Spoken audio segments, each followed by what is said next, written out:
we're all intelligent people in this country. Have you ever wondered how Nigerians leave Nigeria and shine outside Nigeria? That's true. Fear kills faster than entrance, but we should also speak out, most especially when you are saying the right things. We should not close our mouth. Even a closed mouth is a closed destiny.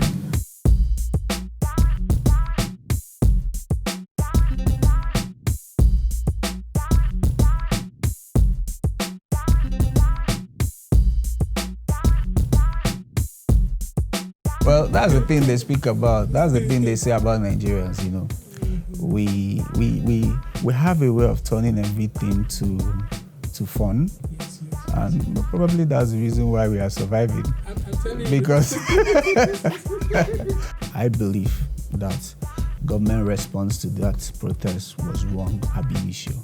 The protest was simply against a section or against police brutality. If you have never been a victim of police brutality, you will not understand how grievous it is.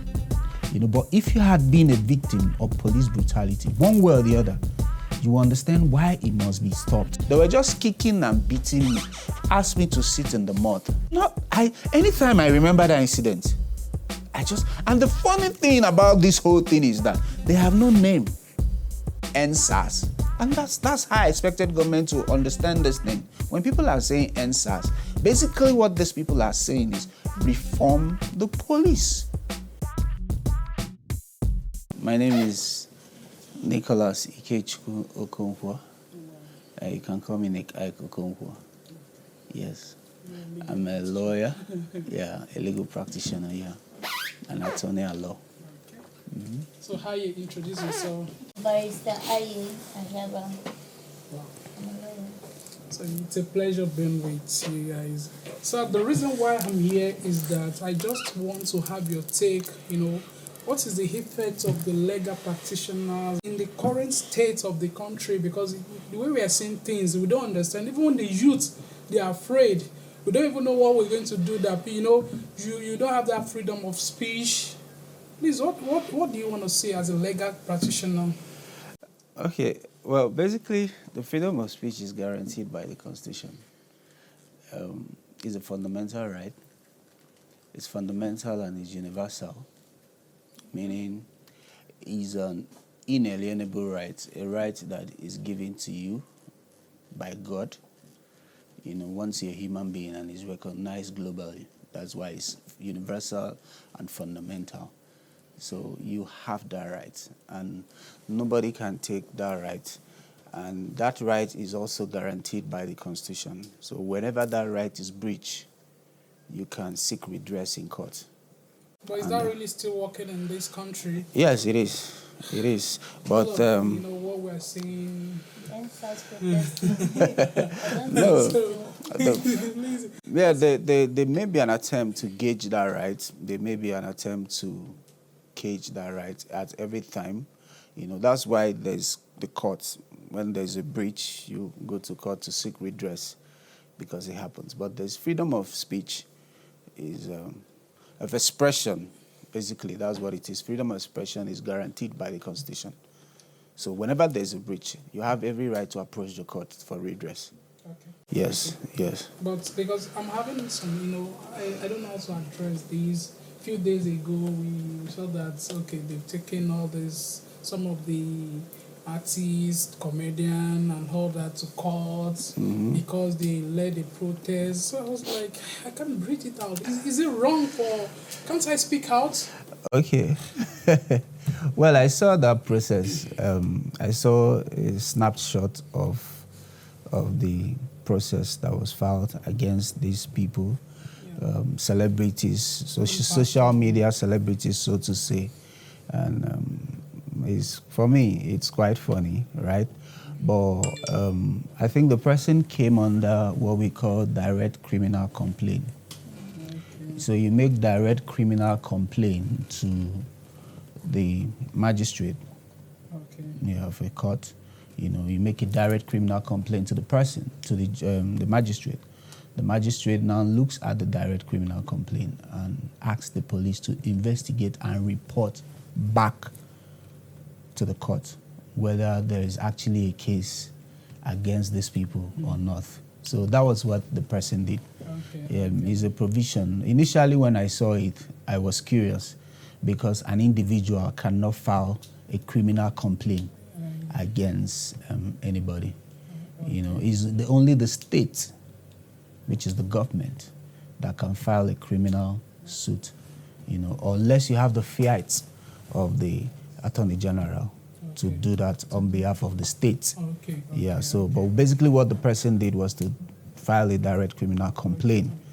To the I think I get magistrate. that. So basically, when a direct criminal complaint comes before a magistrate, what the magistrate does is look at it and refers it to the police. This person is laying this complaint against this number of persons. Police, can you investigate and report back to the court? And let's see if there's any case against these people. So at that stage, the police will report back and either throw out the court will either throw out the case, or if the police say that there's a case against them, then the court, those people will have to now defend themselves. That was what happened in this matter, from my perception. But for me, I think is basically, my personal opinion is this. Yeah, I think it's frivolous, and I think it's frivolous not only. You heard that word. I think it's cloud chasing. I think the guy is chasing cloud, because I don't understand why you should bring such a complaint. And then, and since the court has directed that the police investigate it, whether the police will be fair in investigating a people that,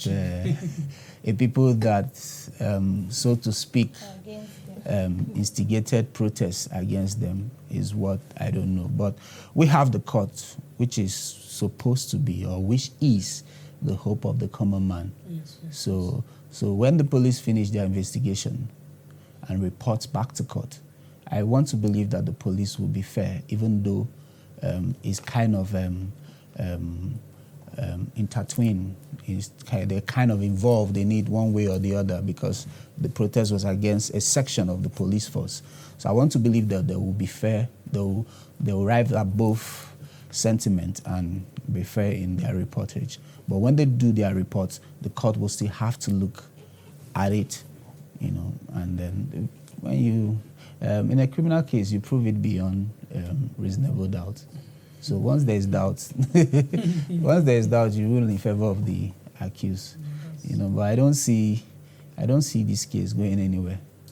Yeah, I don't see it going anywhere. We pray so. It's frivolous and so funny. It's malicious. In fact, the guy that instituted this suit, at the end of it, I see him being prosecuted. I'm telling you. Yes.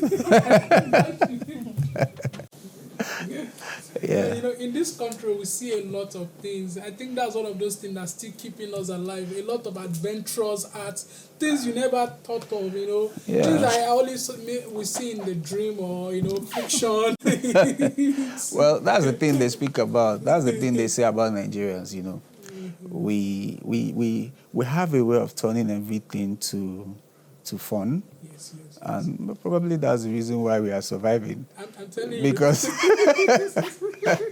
because if you don't turn these things to fun, I mean, like during the Sars protest, I saw myself looking at videos and crying like a baby, you know. Mentally, emotionally, I was down. Physically, like, I saw even when the hoodlums now step in and took over what was a peaceful protest. Hoodlums now came in and had a free day.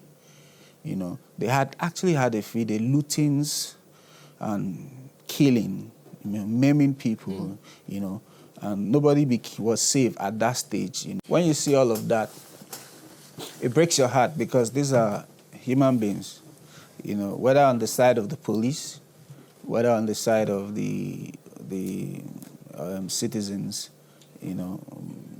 whether side of the protesters, for me, like I even said from beginning, I think I believe that government response to that protest was wrong ab initio. Yes. I believe so, and why I think so is because I think people that are advising the position of government, that advising government on positions to take, actually did wrong. Because I'm one of those who believe that the protest wasn't against government. No, it The protest was simply against a section Yes. or against police brutality. We are not even against police. Because Well, exactly. Increase police salary. Yeah, Yeah. so the protest, they got it wrong from beginning, which is they thought it was against government. There were people that were even instigating it and trying to turn it against religion or Yes. South and North and all of that. That wasn't what that protest was all about. It wasn't. That protest was majorly emanating from the excesses of Sars, not just Sars, but police brutality in general. If you have never been a victim of police brutality, you will not understand how grievous it is.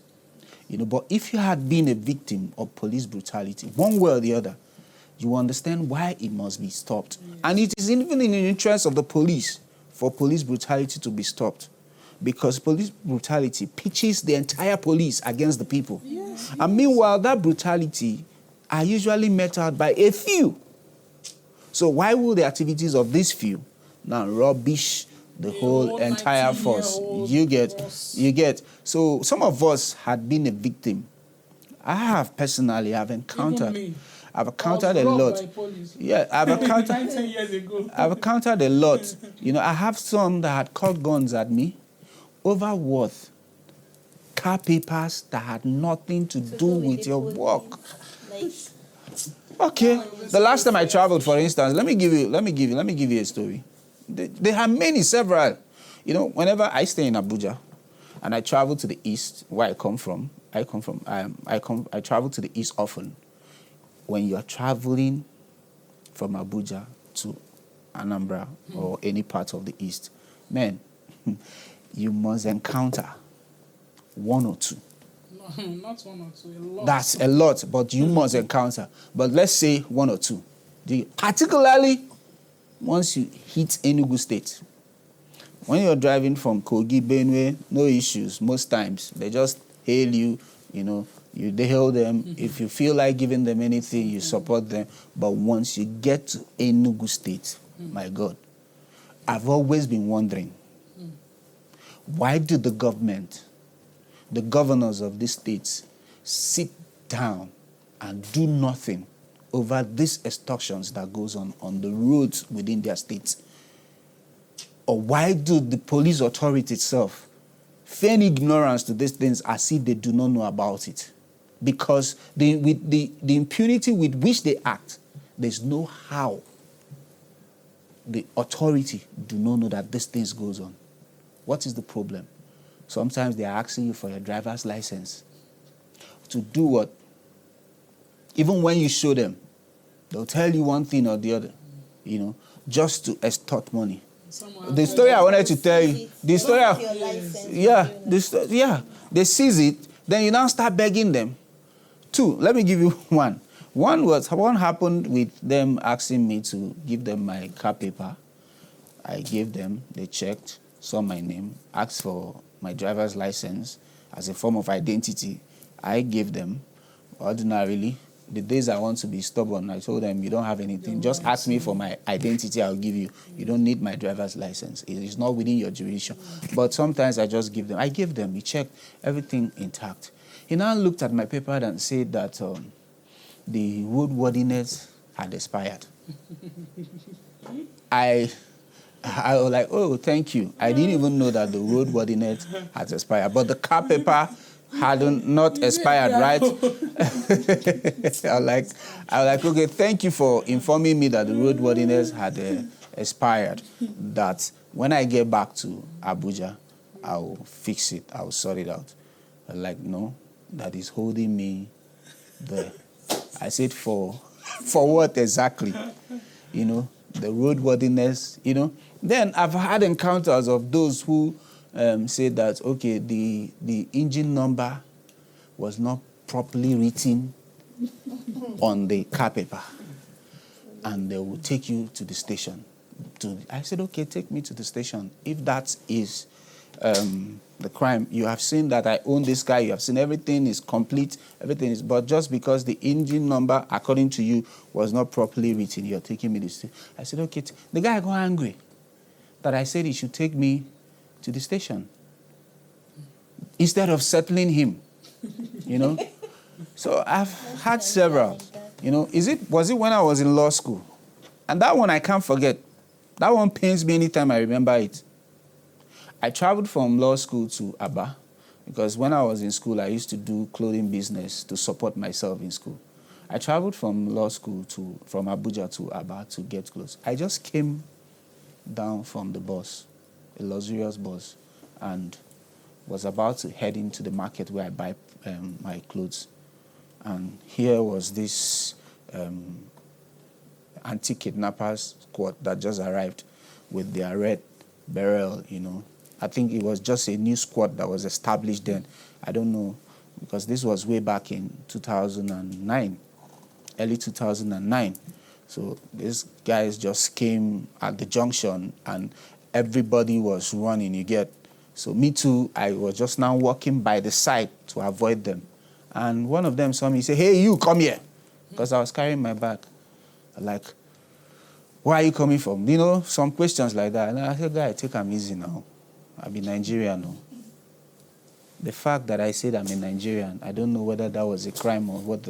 But the next thing I saw was blue slaps everywhere. And that was how another of his colleagues just ran from nowhere and joined him. And they were kicking and beating me as if I was a common criminal. Even a common criminal deserves some rights. They were just kicking and beating me, asked me to sit in the mud. Anytime I remember that incident, and the funny thing about this whole thing is that they have no name. You can't see their name. So you don't even know who you're reporting to. So you can't even take it anywhere. So you sit back and till tomorrow, any day I remember that incident. When I got to my customer shop, the guy was like, you had an accident or something. That was how I was looking, like someone who had an accident. It was a terrible day of my life. That's not one, that's not two. Every single time. But now, in the midst of all of this, there are those that stops you and you exchange good pleasantry with them. Generosity. And they are very nice, you know, very nice. And you'll be those ones on my own. I like, guy, this one too much. Make una take this one, supporting ourselves. I do that on my own, you know. But you see those ones trying to extort you by force, you know. But sometimes you have to apply wisdom. Yes, because... Yes. But those people, they are crazy. They can do and they will tell you, we will kill you and we'll throw you in the bush. That was the one. If you have any friend, they will the one that cocked his gun against me. I think the saving grace that day was my younger brother. He was there. Immediately he cocked the gun and said he would shoot me, waste me, and nothing will happen. When he said it, I was just looking at him. I'll tell you the truth. At that stage, I wasn't afraid of dying. I was just swelling inside of me. So I didn't say a word. I was just looking at him. It was my younger brother that went on his knees, crying, screaming, and begging him. I'm telling you, these are not make-up stories. So when people take up protests against SARS, SARS is just the symbol. What the people are actually asking for is reform the police in its entirety. The SARS was just the slogan to let you know that this is the arrowhead. This is the people we see mostly. Most of these atrocities are committed by these people, you know. So these are the ones we see. So when we are saying SARS, and that's how I expected government to understand this thing. When people are saying SARS, basically what these people are saying is reform the police. And they want you to end SARS because SARS has left their major mandate and they are doing something else. That's why they want you to end them. You think if the police or even the SARS had been professional in their handling of their duties, you think the people will rise against SARS in that number? If there's one thing I know about Nigerians is that we know what is good and we appreciate it. And we are peaceful people. Very. Push us to Even in the midst of this NSAS protest, did you hear about the DPO in Fege, Onitsha? That a Muslim, a northerner, a Muslim in Fega in Onitsha, they didn't bond. In fact, the people came and protected his station and was hailing him. That man is a very good So what man. does he say? He says the people knows when someone is doing good and they also know when someone is doing wrong. That should send a message to say that it's not criminals. You think all of us, for instance, now me, as a legal practitioner and all I do, everything legally, you think I will support the criminals against the police? So they now tag NSAS protest as if it's something that those who had been on the wrong side of the law are using to go against the. I don't really understand how they view this thing, but it's wrong, you know. So what I expected from government was simple, and for me, I think it's simple. I think one of the things I'm thinking, I think this government needs more young people in its cabinet, because these young people will be able to tell them the pulse of this current generation. Yes. So they need it. They need to listen to some of us to know exactly how to approach this thing. Most of the young guys, they have these leadership skills. Because I tell you, during the protest, what I witnessed, I wept that because I used to. These are things I dreamt of. That there would be a day, the way people were helping each other. Yeah. Look at the way we were acting in love. This one will come share food. This one we're cleaning everywhere. Yeah. Like, is this? I won't Nigeria? lie. I won't lie you. I was impressed.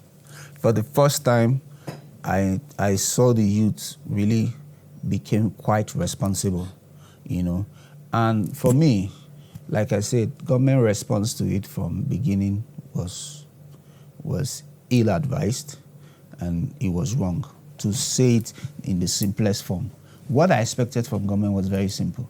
And if I was in position of authority to do anything, what I would have done was this. First, you do not allow that protest to be hijacked. You don't do that. Two, you don't attack the protesters, whether with tear gas or with water, hot water, or whatever that they did in the first days. You know, you don't do that. What you're supposed to do, this protest is against police brutality. If you think the police are in gender, let the police stay clear. Let the civil defense, the road safety, provide security cover for these protesters. In Abuja, for instance, lead these protesters to Eagle Square. Open it up. Let them gather there, carry their placards, protest as much as they want. That's what people, there. They were too peaceful. Yeah. If that is not sufficient, lead these same protesters to the National Assembly. That open field, open ground, not field, that open ground in front of the National Assembly is meant for people to come and ventilate, protest to their electives. You open it up for them. When you organize it that way and cover these people, after 2-3 days, they will know that, okay, this government cares about us. Yes. That's all they wanted to see. You know, and then address them. We have heard you. This time we will not only end SARS in words, but we'll end it in action. Yes. You know, but you see, you said you end SARS very well. That wasn't the first time you were saying it. You know, you have been ending SARS since 2017, every year. Now you've ended SARS this time, and you want them to just believe you, right? Of course, that trust has been broken. So you have to prove to them. And then the matter was made was when you're saying you're ending SARS and you're setting up SWAT. Must we have a special? No. Must we have a special? Must we have a special force almost immediately, or a special squad? I mean, can't the general police be? If there was supposed to be a gap, the general police can fill up the gap immediately. Yes. So you don't have to have a specific name for the people that will take over the space that SARS is supposedly to have left. You get? So that's why I think if the government had provided cover for these people, these youths, these young ones, who had bear the larger brunt of this police brutality, if they had allowed them to ventilate, allow them to express themselves, carry the placard as much as, if they want to sleep, they let them sleep. Imagine what they did in Lekki, candlelight, prayed for Nigeria, in Abuja, we prayed people, yes, remembered a lot of people that had died and prayed for the healing of the nation. That is significant. Pastors, yes. They were so, doing a road walk, praying for the country. I think some people just thought that this thing will culminate into a protest against the government, civil unrest where they will not be demanding that the government. Felt it was like a religion. Yes, that where you be demanding that the government should leave. They weren't acting for too much. Okay, we want our president to come and speak to us, which is a normal thing. Should happen in any country. Please, sir, come and speak with us. They were not even asking for too much. Well, I don't know, but the handling of that whole NSAS thing is still a sad statement, and it will remain one in the annals of our history. Tomorrow, people will look back at how the NSAS thing, Tomorrow, people. Now it is. We were in Lekki. We were not in Lekki.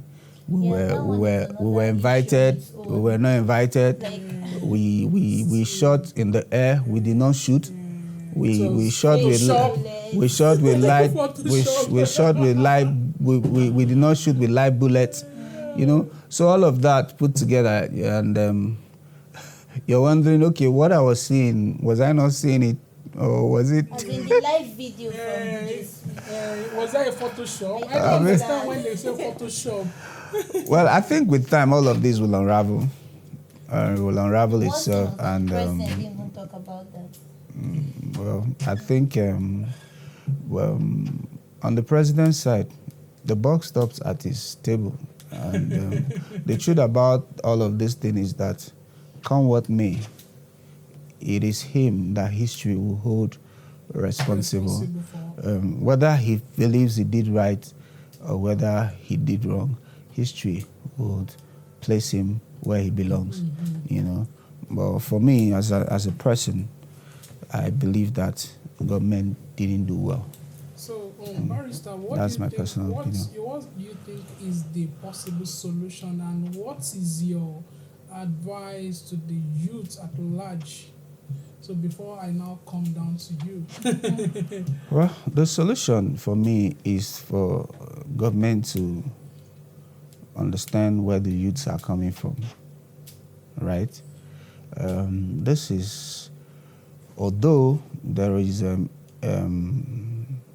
should I call it in allegations, or that some people or some faceless people, or even a party that is against government, are the ones sponsoring this NSAS process and trying to use it to change government. As a person, I do not believe that. But even if they have security information to that effect, I saw videos of where some politically exposed persons try to take advantage of the NSAS protest to speak against government or to address the protesters, and they rejected these persons. So what does that say? It says that majority of the people who went for the NSAS protest were genuine. Yeah, they even asked who's your leader. They have no leader. They were genuine. They have no ulterior motives. That is what I believe as a person, because I do not need anybody to pay me or instigate me for me to speak against police brutality. I spoke against police brutality. Why? Because I've experienced it. And a lot of people that were in that protest had experienced it. You get? So government should see it as a genuine concern of the people, of the youth, and address it as such. They should not be seeing it from the angle of people that are against government are trying to effect a regime change. You get? This is not a plot to effect a regime change. No. If it was, there will have been arrowheads bringing out money and all of that. And a lot of people, even most people who went out, importantly, before I continue, what I wanted to say from the beginning is that this whole thing is my personal opinion and perception and by my view, and I'm solely entitled and responsible for it, and I'm saying it the way I see it and the way I believe it. This is what I think and this is what I believe. So I'm responsible for everything I say here, and I'm entitled to it. It is my personal belief. I'm not afraid to speak my mind at any time. I always like to speak my mind when I'm asked a question. I don't try to be politically correct or to sugarcoat things, That's what it is. So thank you very much. Yeah. So as for the youth, I would say let them not give up. Yeah. The mark has been made. I believe they passed a very strong message. Yeah, a lot of people were discouraged and a lot of people feel it's back to square one. But I don't think it's back to square one. There's a scripture that I like. He said, I planted on Apollo's watered. You get? So I believe a seed has been planted. That same seed along the line will be watered. And eventually it will spring up and it will bear forth fruit. I think the youth should not be, they should see this as a step forward. And then government in itself, if it's actually true that they are freezing some accounts or trying to victimize some of the arrowheads of the protest or those who played significant role in the protest, I think they should desist from it. I don't think, if they are calling for peace or dialogue, and calling for panels, if panels have been set up for inquiries and reconciliations, you don't begin to take actions against people who play vital role to bring this thing to the fore. You get?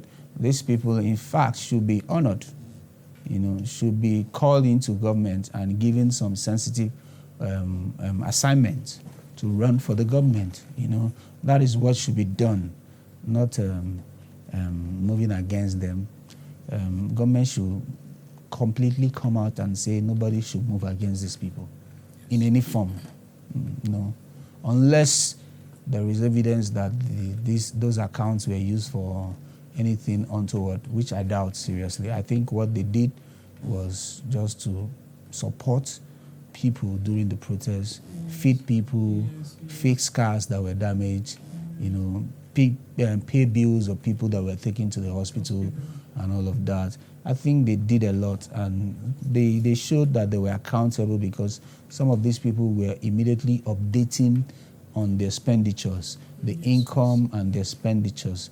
And the people who gave this money, did not say that they were duped or there was some fraudulent practice by these people. There had been no, to the best of my knowledge, there had been no criminal complaint by the donors,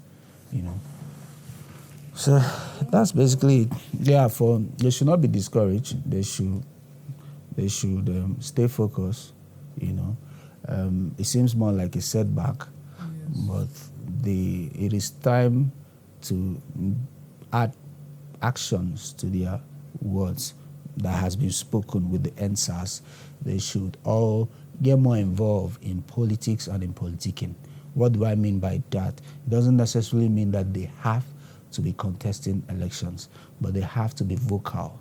They have to get their voters card if they don't, permanent voters card if they don't have, prepare for the next election, begin to champion those candidates that you believe will do better, those candidates that you believe will do better. And on the day of election, Don't sit back and be making noise on social media. Go out and vote. And I keep saying that, and I used to tell everybody that don't have a voter's card and don't vote during election that you're part of our problem in Nigeria. Doing online. Some will say that that no matter what we do, they will rig the election. What about at least voting first? Even if it doesn't count, they won't be spending all this money. Exactly. So it counts. Exactly. Our vote counts. So we should be talking. We should be engaged. Yes, engaging government and on the electoral reforms. We should be engaging government in electoral reforms, needed electoral reforms. How to get our elections better. Because I personally have been saying it countless times that the key, the most critical factor for good governance is the recruitment system. The recruitment system simply means credible, free and fair election. You cannot have good governance without a credible, free and fair election. That's the foundation. You cannot even fight corruption without it. You cannot do anything where you cannot have. So the number one thing I believe we must fix is our electioneering process. How do leaders emerge? How do leaders emerge? The cost is so high to contest for an elective position. The people had been so monetized that all they want during that period is to chop from you that is contesting, because they believe that once you get there, you'll be chopping and you'll forget them or something like that. You get. So we need to reorient ourselves. We need to make our system effective, our elections more credible, more free and fair, so that good people will come in. So what you are trying to say is that the youth in this 2023 election, youth should get involved. Yes, more than before. I don't think they have been involved, but mostly as servants of the eyes is open. but now they should get involved not just as agents, but they should get involved as active participants, in the election, not only by voting or campaigning. Yeah, there's some of them that feels they have what it takes. Like me, I feel I have what it takes. So we are she'll also, also like you should be contesting for I'm serious. People like you, the old men, they really lack information. I'm telling you. They are outdated. I'm sorry to use that word. One of the things I believe is that power is not given the platter of gold. Yes. That's one. And then the people in position now, right? They will not just carry power and say, youth, come and take. Because after all, we have some youths in position of power that are not a good testimony. So because you're just young shouldn't be enough. You should be young, you should be competent, and you should know exactly what you're going to. For me, I think the people in authority right now should know that the younger ones are the future. There should be succession programs. There should be a deliberate attempt to support younger people that are competent, not just younger people for the sake of, to come in. That has what it takes. Yes, and work with them. Some of them should look at not holding these positions that they hold and look for people who are still have the agility, and the competence to take over those things.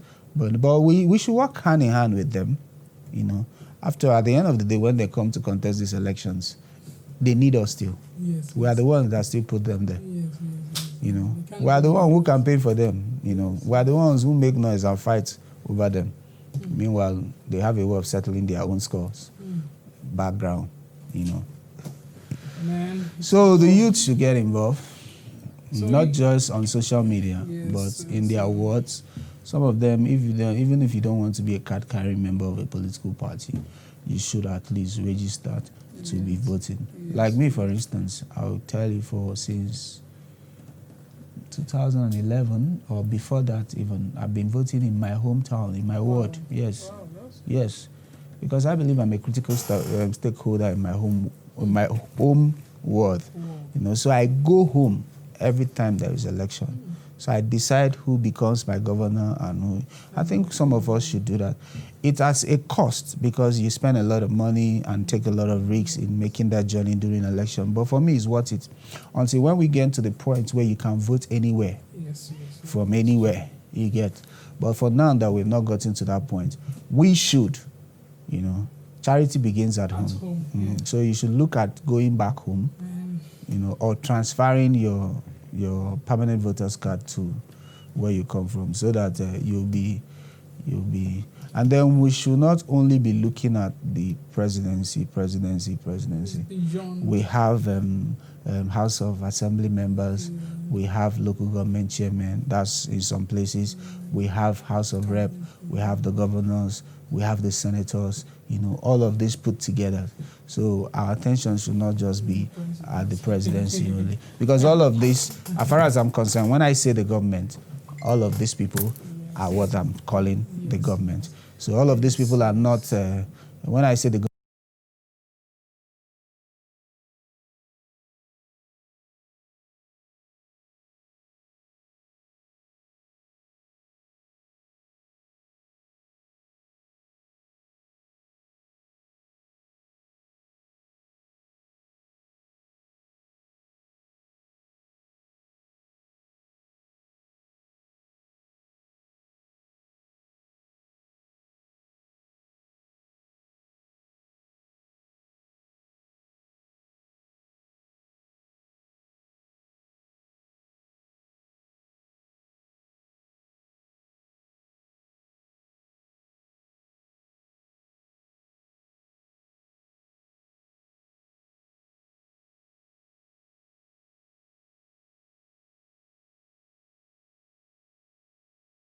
As you can see, we just have a wonderful conversation with Barrister Nick.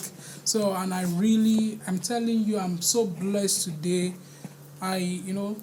The best thing you can give yourself is work on your mindset. That's the best gift you can give yourself. So I really appreciate that, sir. Thank you very much.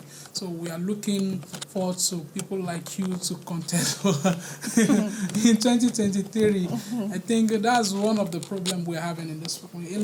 The real people that can lead this country, they are not coming out. You know, we have a lot of people here in this country, blessed, but we have been, we see politics that, okay, people that don't have work, people that know, thugs. So those thugs will lead you. And where will they lead you to? And I tell you, this country, we are so blessed beyond my thoughts. We are so blessed. The only thing we lack in this country is leadership. That's where we went wrong.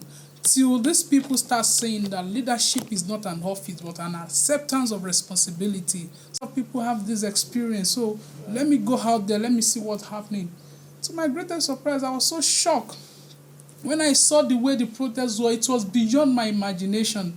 When I saw the way people were showing love, sharing food, this one will come with drinks, and while we are doing all of that, they are cleaning the whole places, putting, they really displayed that leadership, that thing. And funny enough, a lot of people met new friends.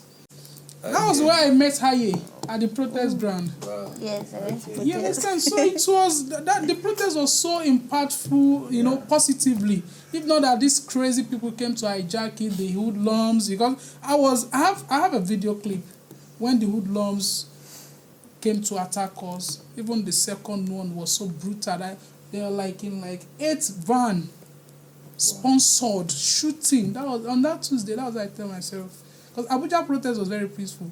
But they started killing innocent People. I told myself, I was receiving calls. I was like, what I want to ask you, what is your take on this generally, the protests, federal government and all that? Okay. So what do you think?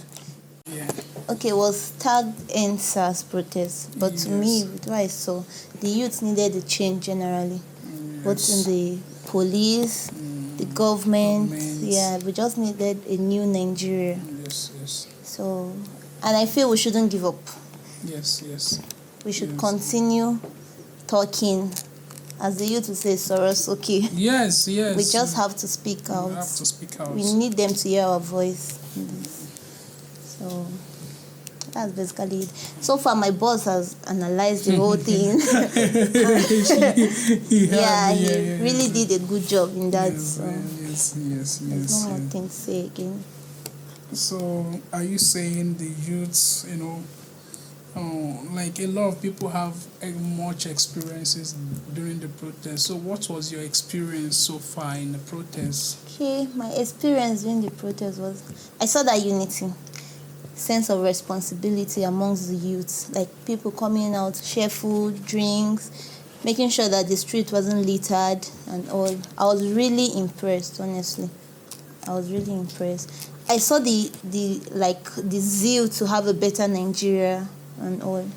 So, and I feel if everybody, everyone in Nigeria can be like the youth during that protest, we'll have a better Nigeria. That's a key point you just made. Yes, if we can, Well, I really had thought government would take the positive. Yes. Positive from that protest. Yeah, because the spirit of the patriotism was really ignited by that protest. A lot of people started having hope again in this nation called Nigeria, and the response dashed that hope. And I wish they had responded better, because I saw genuine love for Nigeria from this youth. Even me, and I was proud of them. But never proud of the hoodlums at all. Yes, anybody who killed anybody during this protest, whether you are for or against government, I'm not proud of you. That is not what that protest was all about. The people who try to take advantage of them, they know themselves, and even the government knows them and know how to fish them out. Those are the ones they should go after. Yes. Not the peaceful protesters. No, that's a wonderful message. I think because it got to a stage we are all discouraged. I just told myself, even if I don't do this now, what would be the hope of the next generation? You understand? So I think we shouldn't fine. We should respect the Constitution. We should respect the federal government. But we should also speak out, most especially when you are saying the right things. We should not close our mouth. Even a closed mouth is a closed destiny. And fear kills faster than entrance. So I think you guys have really, you said it all, sir. I really appreciate. Thank you very much. So we are coming to the end of the discussion program. Thank you. Yeah, thank you very much. And this is, this is that intelligent barrister. And I tell you are lucky to serve. Yes, I'm really lucky. I'm telling you. He's not just a boss; he's a friend as well. No. You're really lucky. We are all intelligent. Yeah, I am. We are all intelligent people in this country. Have you ever wondered how Nigerians leave Nigeria and shine outside Nigeria? Outside Nigeria. That's true. That's to tell you that the average Nigerian is sharp, is intelligent, is smart. You get? We are all intelligent, and I believe also that in Nigeria or within Nigerians, we have people that can fix every of our problems. Yes, So it's our duty to make sure Yes. that we create a system that To allows grow these people to step in. So let's shun favoritism, let's shun ethnicism, let's shun religious sentiment. Let's go for what will move our country forward. That's what I think. I think there are good people across. Barrister, you are really right. I think at the protest, I saw a guy with one Mercedes-Benz like a war. So I walked to him that, bro, what's happening? He said he's an artist. Like he put this together. He built it himself. The car. Yes, wow. Like he has something like a wall, He said these are things he's expecting people to, that is only the foreigner that do patronize him once a while. I was like, this guy, we are blessed. Yeah, we're blessed. We have. Most of the good doctors outside the country, And this they are man, Nigerians. what was it called? The doctor that, did an operation on a pregnant woman, operated the pregnancy, did a surgery, brain surgery. He's a Nigerian. We have a lot of that going on across, you get. We are good people. That's why I think, right? Our government should just help us. Yes. Because it all falls on leadership. Yes, they should manage us well. That's all. Wrong management. If Nigerians, even the youths are properly managed, they will harness the strength and the energy. Even this same social media that they are complaining about is a good factor. It is. If the youths are properly harnessed, it will be something that something that the youth can use to draw the attention of the whole world to how good Nigeria is. What you just said, do you remember this anonymous guy? Yes. Brought out the phone number of all.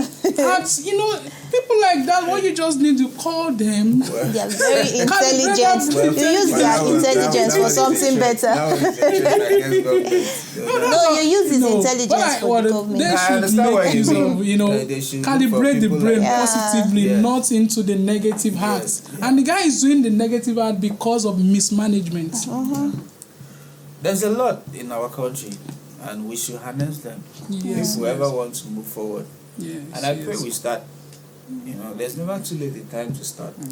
A lot of people have given up, but we should not. Yeah, we shouldn't. So far we are alive. We do not put ourselves here in Nigeria. God placed us here. Yes. Some of us will have wished that we were from somewhere else, but the fact that we are here for a purpose. All we need to do is to find that purpose and fulfill it. Yes. And when a target is described, direction appears. There are things you cannot change about your life. So even if you relocate from Nigeria, for instance, sometimes, what about your parents? What about your family members? What about your extended barrister, sometimes, are you saying you do not care about barrister, sometimes, and sometimes you move there, you see that it's even better here. Sometimes it's not about it's not your location, but your thinkation. We should work on our mindset. so that's how you find yourself. You go to another location, you still. You work on your mindset, build your mindset, and who you follow determines what follow you.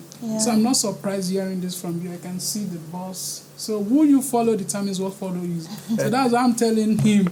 Rather, he has the right person to follow, so he should follow right. Thank you. We all follow ourselves. Thank you. My pleasure. Thank you very much. Hope to see you another time soon. And to share our views and I really and have then, like we say, this is for the betterment of all of us, not against anybody. Exactly. When we share our views, some of us should be engaged so that we interact and find a way forward for ourselves. Because my people lost their lives just for Nigeria to remain one.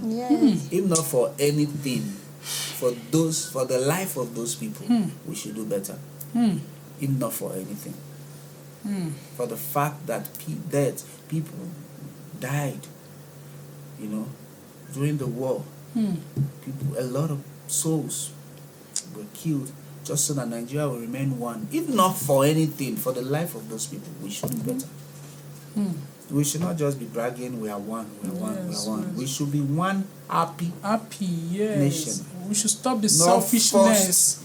You want to take unity. What belongs to millions of people. It's a selfish act. We should start killing that trait, that gene. It should be a voluntary union. Happy, deliberate, happy by ourselves, not like you're forcing us to be happy that we are one. We should not just be mouthing and we are one. For the fact that people died. Why? Because we want to remain one. Then when we are remaining one, everybody should see the benefit of us being one. And we should be one indeed. Yes. Not one. Some people feeling that they have a better right than the other people. That cannot work. I really. You have a lot of content, and when you have content, it's gonna be boiling. So I think I have the right, because I tell myself the reason why I started my YouTube channel, I said it that it's a school of thoughts. we should start building our school of thought. What's your ideology about life? Talk about your experience, lifestyle, and documentation. So I just brought in, okay, apart from this lifestyle and all that, let me start. That was like 2-3 weeks ago after the protest. Okay, let me start having a platform where some people that cannot, okay, let me go and visit them in their office places. Let them share their school of thought to the world. Because the major thing of this channel is just to educate the world. Because idea rule the world. When you have content, you can speak. That confidence is going to be there. When I'm where I don't know anything now, I'm a novice, I won't talk. But you just talk about what I know or what I'm good at. I'm going to speak. Yeah. So, and I think this is a platform. So I really appreciate. One of these days I'll still come, share ideology. I can see you are really, your knowledge is so vast, and I really love that. And these are the kind of people I share my moments with. Because I tell people this year, I said, I want to stop talking to poor mindset. I don't want to use poor people, because when you use poor people will think maybe because he doesn't have money. So it's not about your money. You might be poor and still have a good mindset. You understand? So it's and the worst. I like the fact that you use that poor mindset, not poor people. And yes. Because the worst thing that can happen to anybody is the poverty of the mindset. That's the highest rate of poverty. Yeah. But a lot of people don't know that. Yeah. So thank you very much. My pleasure. Thank you. Thank you. We are happy to have you and to share our view with you. Thank you very much. We look forward to doing that more often and to be learning from each other. Yes. That's what life is all about. We keep learning. Yes. Never stop being a student. Always be coachable and teachable. Yes. And the sky will be your stepping stone. Amen. Not limit. Yes. Thank you very much. Thank you. So you need to subscribe to my YouTube channel now. All right. Holy Kings. Holy Kings. Oh yeah, Holy space Kings imagery. Holy. Yes. Then space. Kings imagery. Thank you very much, sir. I really appreciate it, sir. All right. It's My a pleasure. Yeah, thank you very much. Yeah. Thank you very much. I really appreciate it. Thank you.